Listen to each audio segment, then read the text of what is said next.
La invito a sentarse. Perfecto. ¿Cómo están? Bienvenidos a esta nueva emisión de Poder y Verdad. Uf, qué día estamos viviendo, ¿ah? Días complejos, días de esperanza, de miedo, de incertidumbre y vuelta a la esperanza. Porque sí, se cierra una etapa, eso está claro. Estamos siendo protagonistas del cierre de una etapa y del comienzo, el nacimiento de otra. Y eso duele, cuesta, pero también es hermoso. Y esta emisión la vamos a hacer con una mujer que se ha acostumbrado a escudriñar nuestra historia profunda, nuestros miedos, nuestros fantasmas. Y eso la ha hecho muy famosa, aunque ella no lo quiera reconocer. Actriz, dramaturga, escritora. Hoy estamos con Nona Fernández. Hoy día dicen que es uno de los 25 secretos de la literatura latinoamericana mejor guardados. Una grande. ¿Cómo está? Bien, Mónica, sí. Bienvenida a Poder y Verdad, muchas gracias. Gracias a ustedes por la invitación, gracias a ti, sí. Empecemos, pues. Quiero leerle un texto suyo. Nací el año 1971, tenía 2 años cuando llegó el golpe militar. Crecí en ese tiempo oscuro y extraño, que fue la dictadura chilena, y salí al mundo entre marchas, velorios, helicópteros y funerales. Soy parte de una generación medio perdida, que no fue protagonista de nada, pero que observó con ojos adolescentes e intentó a sus pocos años movilizarse. Estamos un poco condenados al recuerdo. Quizás por eso, sin plan ni propósito, cada libro que he escrito lo he hecho pensando en esos niños que fuimos. Niños que fuimos con muerte, helicópteros, funerales y marchas. Marchas que terminaban siempre mal, ¿no?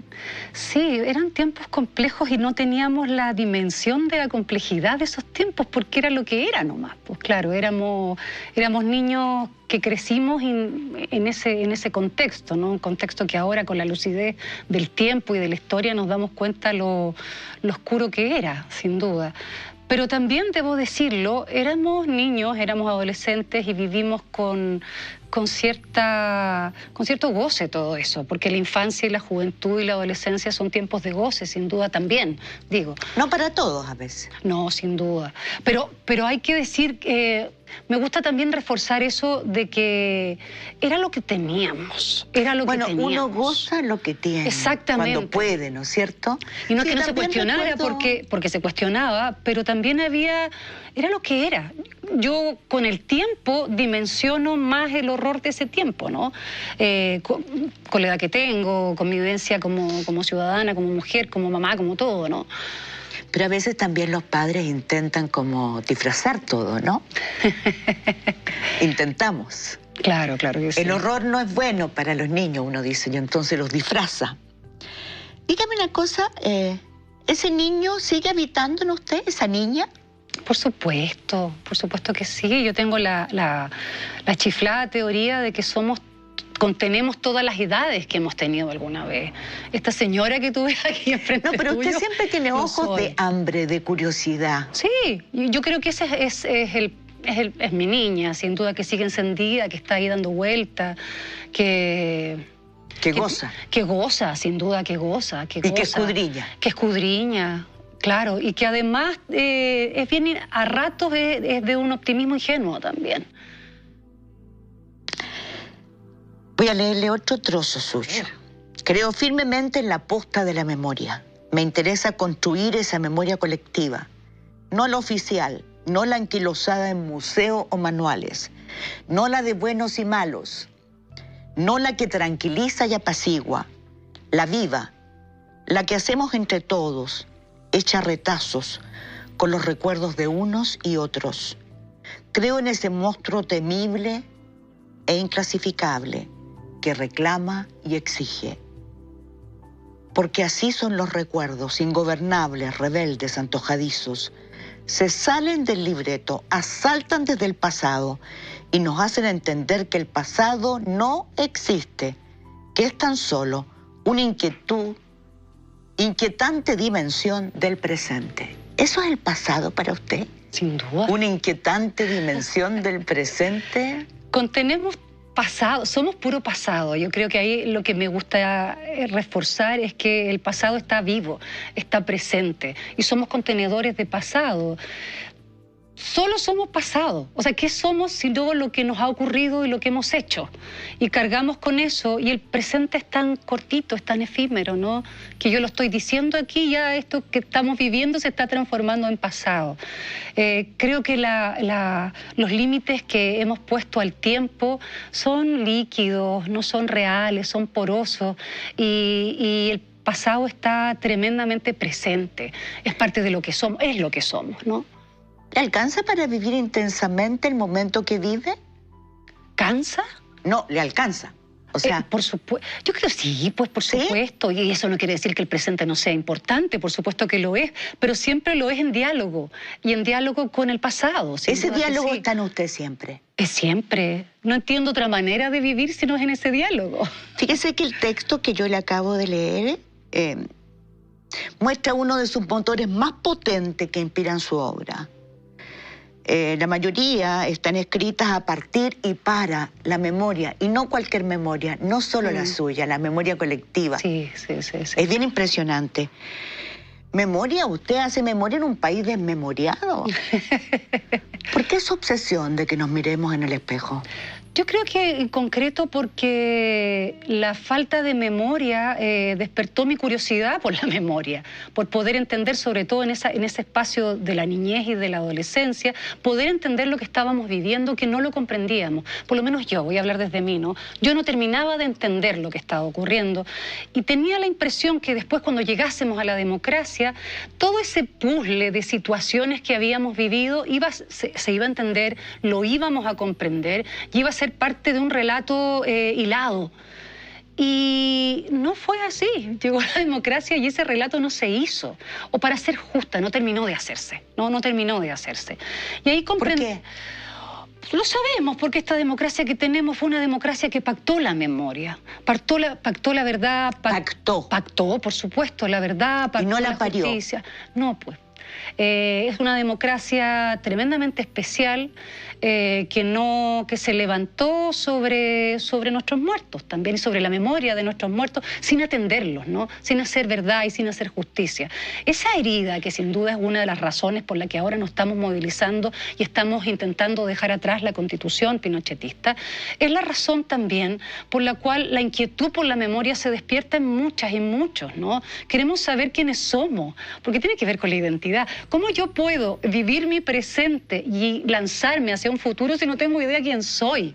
En términos sociales eso es muy importante. Somos también carniceros, personas que echamos huesos a los hornos. Claro. Partimos estómagos con cuervos y los tiramos al mar. Exactamente. ¿Somos capaces de ver eso? Porque ¿usted cree que somos capaces de asumir que eso es lo que vivió miles de personas?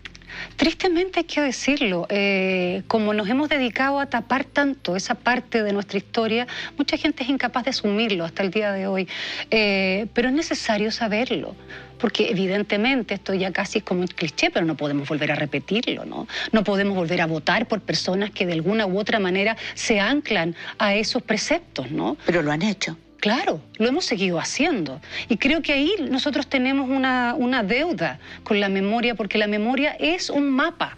Es un mapa para poder movilizarnos y para poder pactar futuro, para poder lanzar futuro. Entonces creo que estar siempre atentos a lo que ocurre y a la disputa por la memoria. Y yo creo que ya volviéndonos más en el presente, en disputar la realidad presente para ver cómo la vamos a contar en el futuro.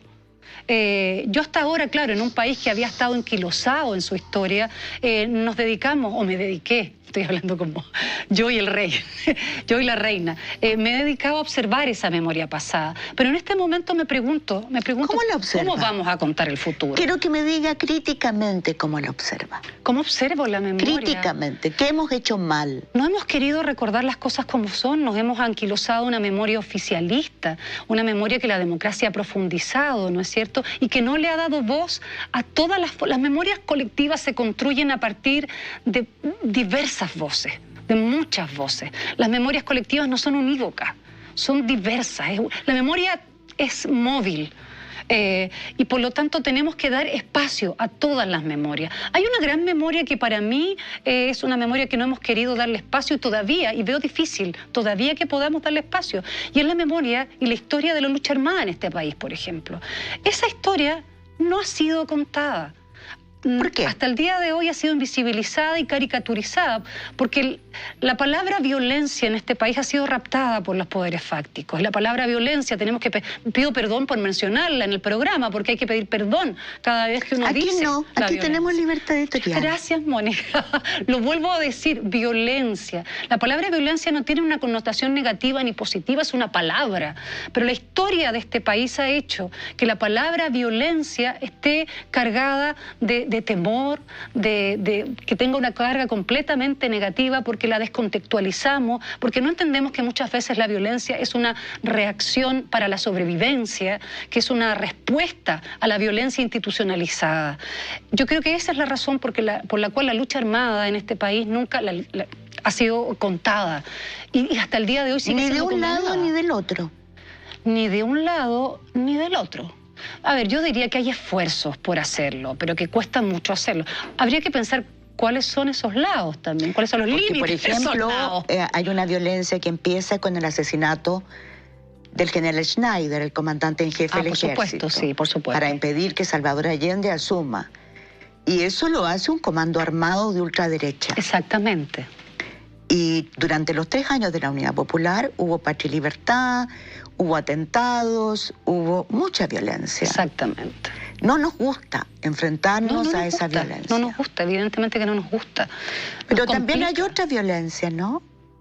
Alguien que vive entre basurales, sin áreas verdes, en departamentos que se llueven como los del Copeva. Claro. Eso es pura violencia. Y esa es una violencia tremenda porque es una violencia institucionalizada. Es una violencia que está a partir de la cual se organiza la vida de las personas. Y eso, bueno, el levantamiento social que hemos tenido ahora, la revuelta social, tiene que ver con esa violencia, con una respuesta a esa violencia. Y es una violencia que hemos sufrido como ciudadanía, unos más, unos menos, desde hace décadas, y que pacíficamente, con todas las marchas que se han levantado en este país, que ahí hemos estado en cada una de las marchas, en cada una de las petitorios hemos estado. Sí, pero algunas se transforman en violencia bruta.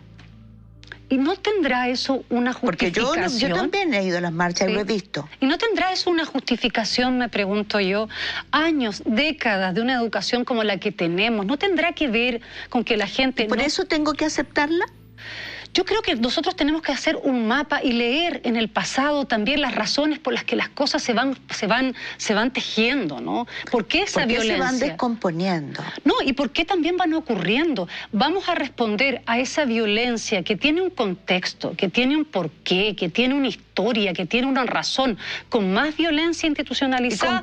¿Y con qué respondemos? Con diálogo y con política. Porque, perdónenme, pero yo le quiero decir algo. Cuénteme.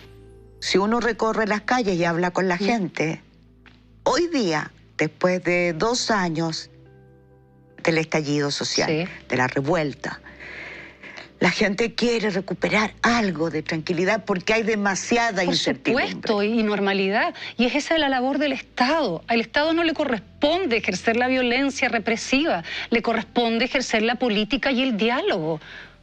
Y responder a esa violencia orgánica de la ciudadanía con política, con cambios, con normas, con escucha. Si la escucha social es tremendamente importante, por algo los focos de violencia ocurren. Y en ese sentido es vital tener dirigentes que se abran a la escucha social. Usted tiene una obsesión también de una lucha contra el olvido, que no es lo mismo que la memoria colectiva. Aunque están entrelazadas. Sí. Hay un texto, usted escribió, Walter Benjamin anotó en sus tesis sobre filosofía de la historia, en 1940, cuando intentaba atravesar los Pirineos escapando de la policía española y de los nazis que lo buscaban porque era judío y marxista. Que nada de lo que una vez haya acontecido ha de darse por perdido para la historia. Dijo, yo me robo todas las historias que siguen brillando sobre nuestras cabezas. Y como tengo vocación de forense o de medium, me gusta investigar esos cadáveres ponerlo sobre la mesa de la autopsia, reconstituir las escenas de sus crímenes, escuchar sus voces muertas y hacer lo mismo que los pastores, lanzarlas al presente para que sirvan como una guía.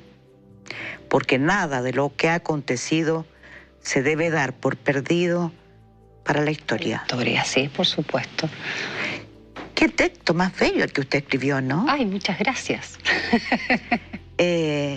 Porque es como que usted dijera, me rebelo contra el intento de encerrar la historia nuestra, como una presa política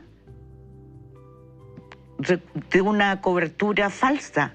No, a ver, es interesante lo que me planteabas al comienzo sobre el olvido, porque el olvido, yo siempre intento hacer como, generar imágenes con los conceptos, ¿no? El olvido siempre pensé que podía ser como un hoyo negro, como los hoyos negros del espacio, ¿no?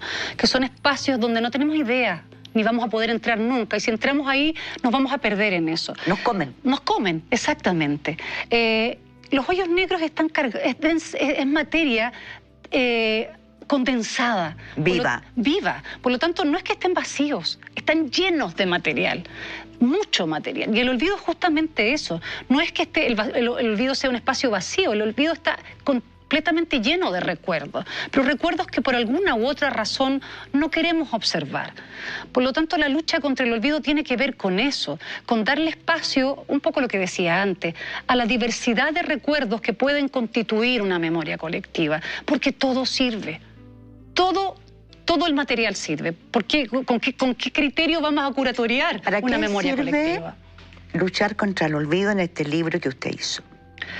Mira, bueno, ese libro, para poder contextualizarlo, se llama La Dimensión Desconocida y abarca un caso, el caso del Papudo, de Andrés Valenzuela Morales, un agente de inteligencia que en tiempos de dictadura, él decidió por deseo personal, sin pactarlo con nadie, decidió que no quería seguir ejerciendo el trabajo que estaba haciendo. Me despierto y me acuesto con olor a muerto. No sé qué edad tendría el Papudo en ese momento, 20 y tantos años, cuando decidió que no lo iba a seguir haciendo. Y bueno, la historia tú la conoces mejor que yo. Sigamos. Y él decidió contar lo que sabía, teniendo claro que lo que podía pasarle si desertaba era la muerte, porque era un hombre que conocía el valor de un archivo, sabía que era un hombre archivo y que toda la información que él contenía en su propia memoria no podía caer en el olvido. Hasta el día de hoy, ese gesto sigue resolviendo y atando cabos sobre muchas causas de derechos humanos. Su testimonio fue vital y sigue siendo vital.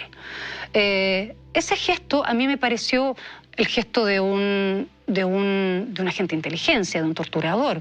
Está al límite. Está al límite, exactamente. Por lo tanto, no miente. Evidente, que no tenía nada... Quiere morirse. Quería morir, exactamente, no tenía nada más que perder, ya lo había perdido todo.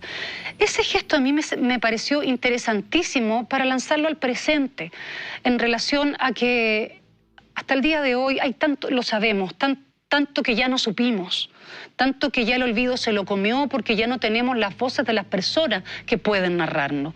De esa herida social de la que hablamos, ya sabemos que con las mejores intenciones, haciendo todo lo que podemos hacer, ya no vamos a poder sanarla porque hay una cantidad de olvido ahí que ya sepultó la verdad. Perdón, ¿puedo hacer una pregunta? Pregúnteme. Cuando usted habla de eso, de la manera en que lo dice, diría que han ganado la batalla por la memoria, ¿no? Yo diría que hay un sector... Cuando la escucho a usted hablar así. Es que es tremendo lo que me dices, porque creo que sí, que en cierta medida sí. Ni mi optimismo recalcitrante con el que me movilizo puede decir no, porque lo sabemos, es así, desgraciadamente es así, y espero que eso lo tengamos claro para poder seguir organizando nuestro futuro, ¿no? Que lo tomemos por lo menos como una enseñanza, como una luz que quede ahí instalada, una luz de alerta, sin duda. Pero claramente es así. Claramente es así. Y el interés en este libro sobre reflexionar sobre ese gesto tenía que ver justamente con eso, con la importancia que tiene, que tuvo en ese momento tan al límite, ¿no? Hasta el día de hoy todavía podemos recuperar algunas versiones. 1984. Imagínate. Imagínate la cantidad de tiempo y en plena dictadura. Sabemos que muchos otros agentes han hablado después en democracia, que se ha pactado, que se ha conversado, que ellos han tenido posibilidad de hacerlo también tomando ciertos beneficios. Acá no había ningún beneficio. Los beneficios que tuvo y que tiene hasta el día de hoy Andrés Valenzuela surgieron porque gente buena quiso salvarlo, quiso protegerlo y gente buena que decidió que no se podía condenar con muerte un gesto tan importante como ese. ¿Sabe lo que me impresionó? Es que usted también hace una reflexión sobre esto y dice que en este libro, cuando habla de la dimensión desconocida, ilumina una zona oscura que tenemos todos nosotros. Todos llevamos esa zona oscura. Sin duda, sí. Todos podemos convertirnos en un torturador. Pero claro, claro. Como Andrés Valenzuela, que era un hijo de campesinos buenísimo. Que estaba haciendo su servicio militar. Y que jugaba cuando chico al Paco Ladrón, ¿no? Él era siempre el policía bueno. Pero todos tenemos esa zona oscura que está mucho más cerca. Y esa bestia en la que podemos convertirnos. Pero claro. Está mucho más cerca de lo que nosotros pensamos. Y yo creo que esa mirada a la historia, y es un poco lo que me interesó trabajar en este libro, nos hace responsables también de nuestros hechos y de nuestra participación en los contextos históricos. Porque la historia de alguna u otra manera siempre se nos enseña con que hay unos héroes y hay unos cerdos, ¿no? Hay unos villanos y hay unos grandes héroes que lo hacen todo, y nosotros que somos las personas normales, no somos ni grandes villanos ni grandes héroes, porque la historia probablemente no nos ha puesto todavía quizá en ese lugar, pero puede ponernos en ese lugar. Andrés Valenzuela, como tú lo dices, era una persona común y corriente, una persona popular, un campesino, y en algún minuto las garras del mal lo tomaron y él siguió ese curso, pero tuvo la lucidez de decir: no, hay un lugar que es el lugar de la humanidad, que él dijo, habitando ese espacio, dijo: no puedo seguir haciendo esto. Cuando nosotros comprendemos que la historia nos puede poner en esos lugares, también tenemos responsabilidad frente a la historia y al curso de la historia. La historia no se hace únicamente a partir de los movimientos políticos, lo hacemos también los ciudadanos y las ciudadanas con nuestros gestos. Y podemos llegar probablemente a ser héroes o a ser villanos con cada uno de nuestros gestos. Y creo que es importante tomar ese espacio gris. Sí, ¿usted cree que podemos decidir no ser villanos, no ser monstruos? Sí, pues. Sí, pues. Por supuesto que sí. Y en ese sentido creo que habitamos, que el ser humano habita un espacio que es atávico y es real, donde efectivamente habitan nuestros monstruos y nuestros ángeles. Y yo creo que esa lección es posible hacerla. O sea, la hizo este personaje que hizo cosas impresionantes, que tenía todo para seguir haciendo esa carrera, porque además era bueno, él mismo lo decía, yo era un buen agente. Él podría haber seguido esa carrera, podría ahora estar protegido, a lo mejor no estaríamos hablando de él, no sabríamos nada de él, y estaría viviendo su vida tranquilo con sus hijos, pero él tomó una decisión, y esa disputa creo que la podemos hacer y la hacemos constantemente todas, todos y todes. Cuando Patti Smith, la cantante y escritora estadounidense, la madrina del punk, famosa, famosísima, heroína para muchos, vino a Chile, aseguró que usted era una de sus narradoras favoritas. Ella estaba invitada por la Universidad Diego Portales a la cátedra Roberto Bolaños y le dijeron que usted estaba presente allí. Y entonces lo dijo en público. ¿Cómo se sintió con ese reconocimiento de una mujer tan grosa, con tanta magia, con tanto talento y con tanto voltaje, como usted misma dijo y la describió? Sí, voy a decir, mira, lo primero es que me dio mucho pudor, pero no, es un regalo. ¿Dieron ganas de arrancarse? De arrancarme, de hecho estaba con mi hijo y me dice: mamá, tienes que salir adelante, no me vas a dejar aquí. Y no, y por supuesto, no, es un regalo precioso. Uno nunca tiene claro los caminos que toman los trabajos que uno hace, los libros que uno escribe, uno los publica y ellos ya toman sus cursos, ¿no?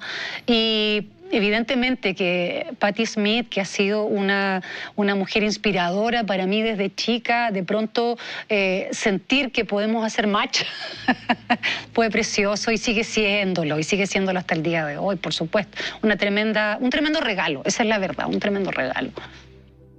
Y usted admira a Patti Smith, por eso estaba ahí ese día. Claro, pues yo iba como una groupie, ahí, por supuesto. ¡Ah, qué a bonito! Cantar, escucharla también. Además que era una charla también donde ella iba a cantar, pero también iba a hablar de su dimensión más literaria y de su vida, una reflexión que a veces el escenario, en un recital, uno no obtiene eso, ¿no? No, ahí en un espacio más íntimo. Claro, entonces era precioso estar ahí. No, claro, fue una... Yo creo que es uno de mis top 10 vitales, por supuesto. El 2011, a usted en la Feria del Libro de Guadalajara, ¿no? Una de las ferias más importantes, quizás la más importante de América Latina. Sí, sin duda. Dijeron también que usted, eso que dije al principio, es uno de los 25 secretos mejor guardados de la literatura latinoamericana. ¿Por qué le cuesta tanto asumir la fama, el talento, el tremendo voltaje que usted tiene? Wow. No lo sé. No lo sé. Yo creo que tiene que ver con la niña interna, ¿no? Que hay algo de mí que todavía siente que falta mucho por delante, que falta mucho por entregar, mucho por madurar. Sin duda, sí. Mis pudores no me ciegan. Entiendo que... Pero incluso la llevan al otro lado. Quiere estar siempre con la masa, quiere estar siempre con sus compañeras actrices, quiere estar siempre horizontal. Sí. Quiere hacerse chiquitita. Sí, por supuesto. ¿Por qué? Porque uno es parte de un tejido social, uno es parte de los grupos, de las agrupaciones, de los colectivos que de alguna u otra manera son también los responsables de que uno sea la persona que es. Uno no es lo que es porque un día le cayó un rayo luminoso y lo que sea, ¿no?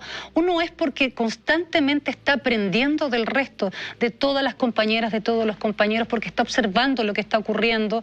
Uno, de alguna u otra manera, es parte de una gran posta, y en esa gran posta lo que conlleva es un discurso colectivo también. Hay algo que tenemos las mujeres... No quiero generalizar, pero que tenemos esto de que tenemos que ser todo tremendamente perfecto, ¿no? Somos culposas. Somos culposas y además somos muy perfeccionistas. Entonces, como nunca vamos a estar a la altura de la perfección que tenemos en la cabeza, también sentimos que estamos al debe, ¿no? Y yo creo que algo de eso hay en mi gestión y en mi trabajo, ¿no? Como te decía, no soy ciega y me doy cuenta por el cariño, por cómo van corriendo los trabajos, como sin duda que Patti me saque adelante y me diga que soy una narradora favorita, lo encuentro maravilloso. O que traduzcan sus libros a varios idiomas. Por supuesto, esa es la llegada del trabajo y lo tengo claro.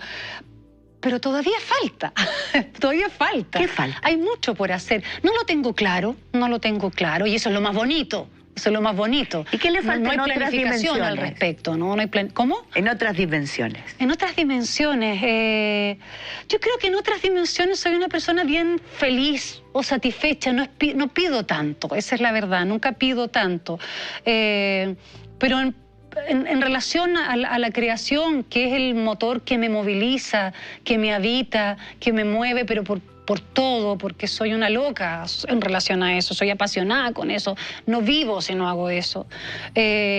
Claro, queda una vida entera por hacer y no la tengo planificada, nunca planifico lo que hago, no tengo claridad de eso, esa es la Si verdad. hubiera sido usted una liceana en octubre del 2019, ¿habría saltado los torniquetes del metro? Dando así el impulso, el último, ¿no? Ese pequeño impulso que faltaba. Sí. Para iniciar esa rebelión que aún estamos viviendo.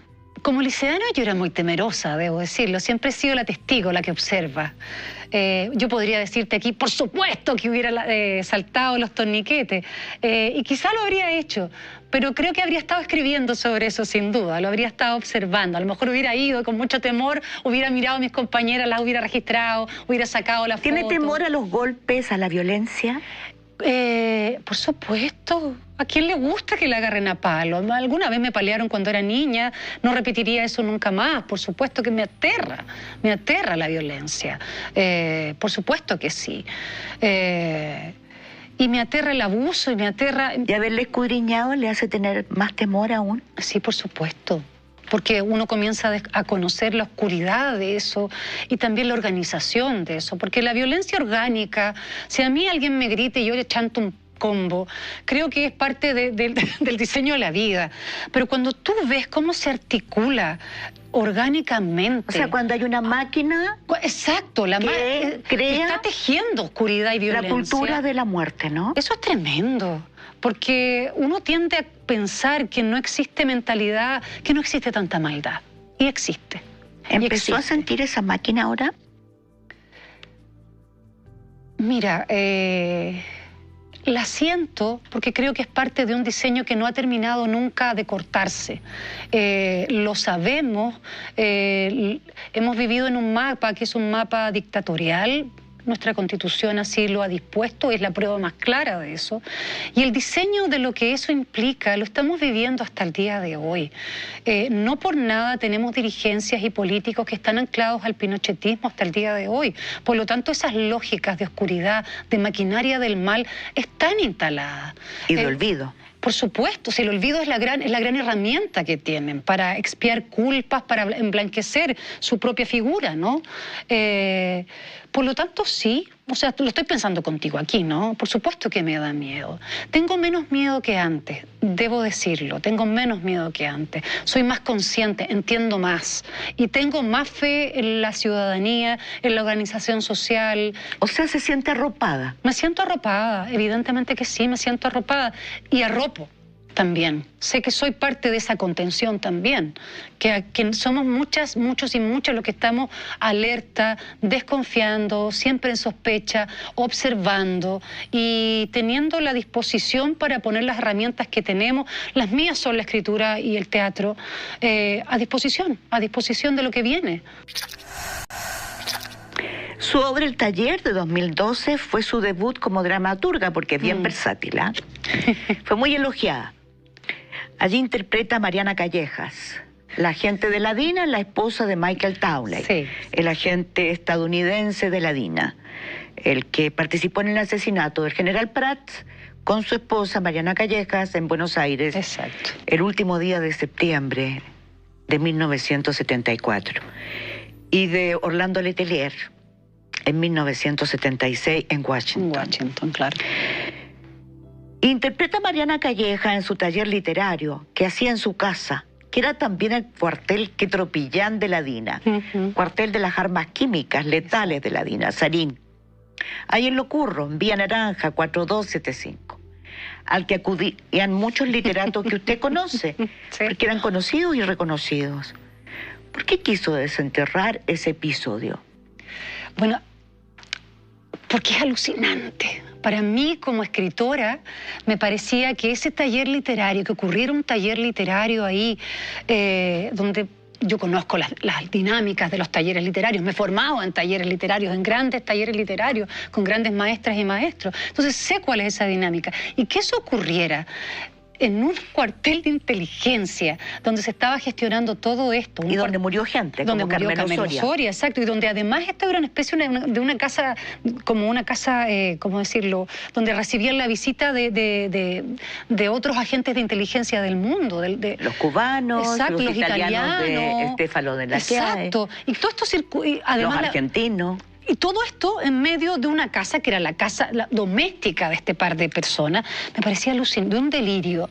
Entonces, claro, siempre cuando comencé a escribir en talleres, esto era casi como un mito. Yo no tenía concepto si era realidad o si era ficción, si era real esto. Y algunas personas que habían estado en ese taller, yo les preguntaba sobre esto y no querían hablar del tema, no les parecía pertinente, se reían, me decían, no empecéis con eso, no hablemos de eso. Y ahí comprendí que era real y después ya investigando, claro, aparece una cantidad de información increíble sobre el tema, ¿no? Y me pareció muy pertinente desde un espacio, por supuesto, contar esta historia, contar qué era este taller, pero para mí como escritora y como creadora también me parecía muy importante cuestionar o conversar o reflexionar o problematizar sobre el rol de quienes escribimos en un episodio, en un escenario así de horroroso. ¿Qué vemos? ¿Qué no vemos? ¿De qué damos cuenta? ¿De qué no damos cuenta? ¿Qué tan ciegos podemos llegar a ser frente a esa realidad? Que es un poco lo que quienes pasaron por ahí dicen, no sabíamos nada, no veíamos nada, no teníamos idea. ¿Es posible? Y yo creo que puede haber sido porque también nosotros tenemos las herramientas de la historia. O sea, yo quiero ser buena. Y uno tiene las herramientas de la historia y con las herramientas de la historia uno puede decir, cómo no veían nada, ¿no? Pero también pienso, yo con 20 años en un escenario completamente nuevo, quizá no tenía las herramientas para observar, quizá, no lo sé, tal vez. Voy a conceder la duda, voy a conceder pero creo que lo que sí es interesante es cómo se ha dado relato de ese episodio después, cómo la literatura lo ha observado, cómo la literatura ha entrado y ha problematizado en ese espacio y no ha sido muy visitado. Y es alucinante. Yo encuentro que es alucinante. O sea, saber que ahí se fabricaba el sarín, que iban unos frasquitos de perfume Chanel en un avión que se podría haber tenido una bajada brusca, habría envenenado a todos. Pero imagínate tú lo que era eso. Dispuesto para que con ese sarín se asesinara a Orlando Letelier. Pero claro. O imagínate tú, yo investigando cómo la Mariana tenía que dar excusas porque un fin de semana iba a ir a Buenos Aires y bueno, tenía que conseguir nana, activar la bomba y el taller no se iba a realizar y luego llegaba con souvenirs probablemente del viaje. O sea, ese cruce de locura, de delirio, de horror, era un cruce que de alguna u otra manera yo siento que es una metáfora de lo que nuestro país era en ese momento. O sea, existían casas que de al lado tenían una casa de tortura. Existían, o sea, toda esa realidad que puede parecer muy delirante es parte de una realidad en la cual que no queremos asumir. Exacto, no queremos asumir. Y como ciudadanas y ciudadanos tenemos responsabilidad. Estamos obligadas a ver lo que ocurre a nuestro alrededor. No vivimos solas en una ciudadanía. Vivimos en un contexto, vivimos en un colectivo y esas cosas evidentemente ocurrieron, observémoslas, pero no pueden pasar de nuevo. Tenemos responsabilidad con lo que pasa en la casa de mi vecina. Nona, usted se ha especializado en desmenuzar miedos y fantasmas y nuestros monstruos sobre todo. Pero hoy día de nuevo afloran monstruos y temores, muchos temores. Muchos, ¿no? Porque efectivamente yo creo que estamos terminando una etapa. Parir una nueva es muy complejo. Claro. Es doloroso. ¿Cómo siente que han cambiado los miedos?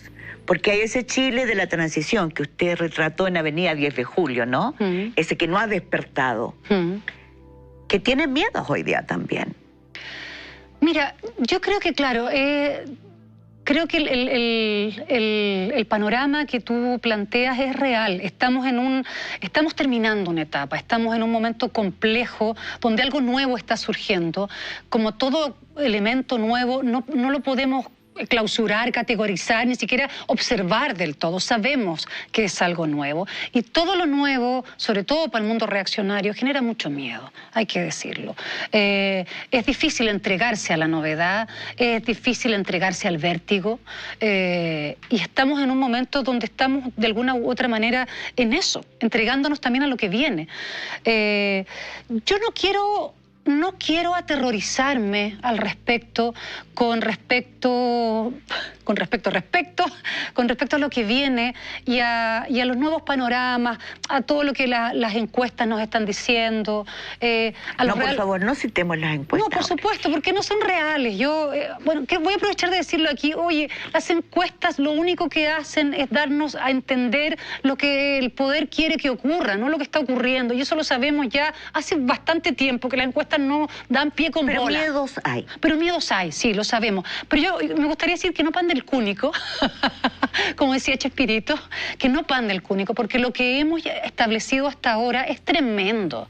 Es tremendo. Yo vengo llegando de un viaje, me tocó la fortuna de salir, que no había podido por la pandemia, y no siempre se puede, y constatar lo importante que es este proceso chileno en el exterior, cómo estamos siendo observados. Recibí en una charla un comentario de un joven que nos preguntaba, ¿ustedes creen que allí donde se inventó el neoliberalismo van a ser capaces de darnos este regalo de desbaratarlo? No tenía respuesta. Por supuesto le dije que sí. Por supuesto le dije que sí. Le dije que sí, que lo íbamos a hacer. Aunque fuera un fraude.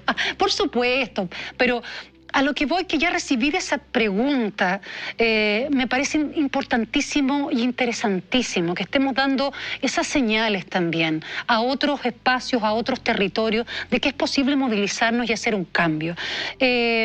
Lo dije, soy una optimista. La niña que conllevo y que vive conmigo quiere creer, necesita creer. Y yo necesito creer que lo que hemos hecho hasta ahora, que ha sido impresionante, hemos avanzado en 2 años lo que jamás pensamos que íbamos a avanzar. O sea, jamás pensamos que íbamos a escribir una nueva constitución, jamás pensamos que íbamos a tener una asamblea que fuese paritaria, que tuviese presencia de los pueblos originarios. Estamos teniendo una acusación constitucional, estamos gestando una acusación constitucional al presidente de la República. No sabemos a dónde vamos a ir, pero lo que hemos vivido en estos días es un acto de reparación simbólica tremenda. Este año volvió a la dramaturgia usted. Sí. Con la adaptación de Paren la Música, que es la última obra de la trilogía del actor, dramaturgo y director Alejandro Sivek. Un hombre que usted quería y respetaba mucho. ¿Cómo lo conoció? Bueno, Alejandro es una especie de luz en el teatro chileno y uno le conoce desde que decide estudiar teatro, probablemente antes. Uno ya sabe quién es Alejandro Sivek, quién no. Pero lo conocí más personalmente hace algunos años porque me tocó dirigir un programa que se llama La Muestra de la Dramaturgia Nacional, que es un programa que tiene el Ministerio, que se ha desarrollado durante muchos años, y que cada vez que se desarrolla tiene una dirección artística, que en ese momento lo realizó la Pali García y yo. Fue precioso. Y decidimos justamente en esa muestra, que era la número 18, relevar nuestra tradición. Y en ese momento quisimos homenajear a Alejandro, que fue elegido Premio Nacional en ese momento, y tuvimos 2 años de intensidad con Alejandro paseando por Chile, llevando su obra, trabajando en este programa, conversando con jóvenes y propagando la dramaturgia nacional de alguna manera y su obra. Y enganchamos de una manera que yo jamás hubiese imaginado. Fue como un match también tremendo con él. Y con Pali García. Y con la Pali, por supuesto. Ustedes son una dupla, sí, pero de miedo. O sea, es un cariño que nos tenemos hasta el día de hoy. Trabajamos muy bien. Y claro,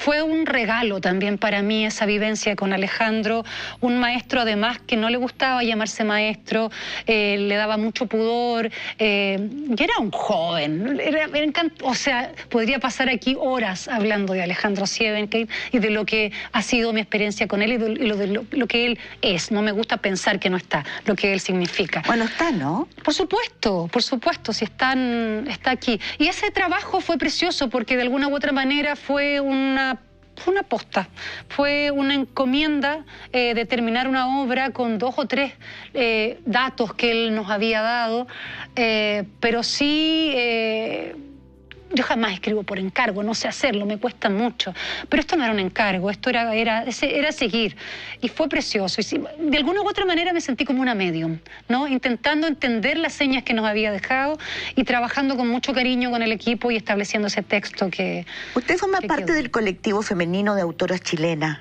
el AUCH, sí, que era una pelea muy interesante por la paridad de los jurados, antologías, las mesas de conversación. ¿Usted siente que el feminismo, cuando irrumpió en el estallido como un elemento importantísimo, es un poco la madre de esta revuelta? Por supuesto, esto no hubiese ocurrido sin el feminismo.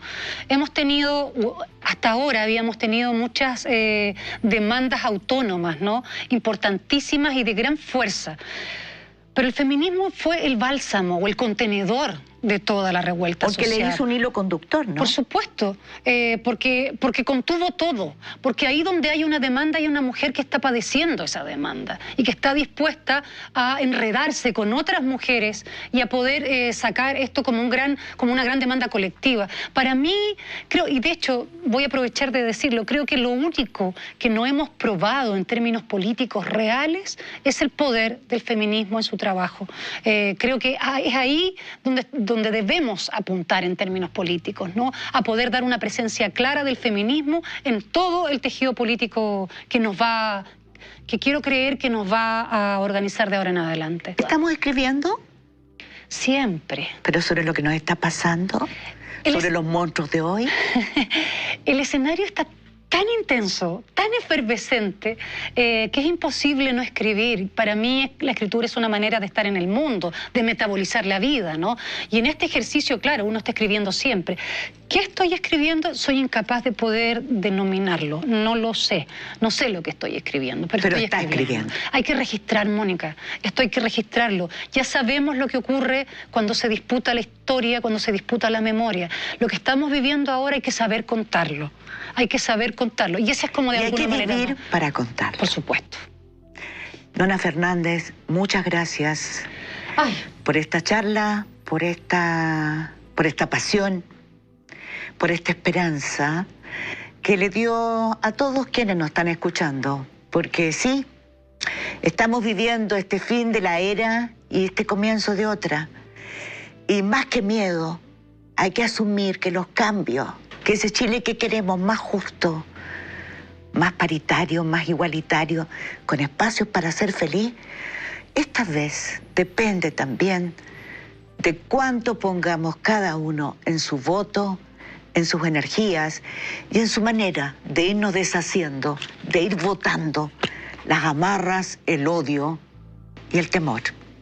Muchas gracias.